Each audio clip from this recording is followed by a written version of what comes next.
Nous sommes aujourd'hui à Périgueux pour tenter de répondre à cette question. Pourquoi certains Périgourdins disent-ils OU? Oui, Est-ce que vous-même vous dites OU? Pas souvent. quand il y a quelque chose qui nous étonne ou ouais. Ça s'écrit comment? Je savais pas qu'ils disaient OU, alors pourquoi encore moins?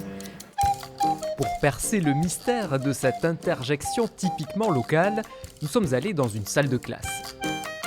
Martial Perrouni, professeur d'occitan au collège au lycée Bertrand de Born. Peut-être les racines de cet étrange OU ont-elles à voir avec le dialecte ancestral, car l'occitan a nourri la langue française. Clafir, c'est remplir de, donc ça a donné le clafoutis en occitan. Le poutou, c'est la pota, les lèvres en occitan. Donc on poutoune. Perdurent aussi quelques mots que l'on ne dit presque qu'ici. Le verbe trula, qui a donné un verbe truler.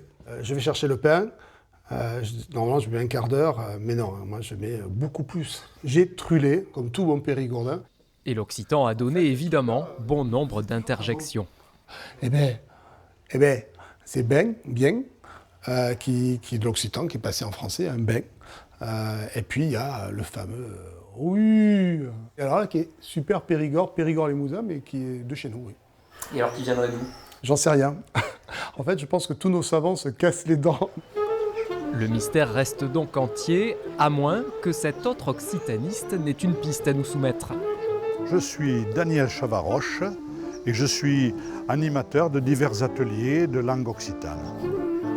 Deux ordres contradictoires et opposés en Languedoc.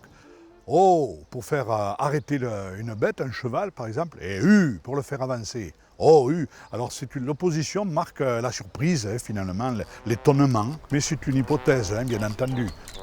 Après tout, l'incertitude autour de ce mot contribue un peu à son charme. S'exportera-t-il un jour au-delà des limites du Périgord? Oui, c'est une autre question.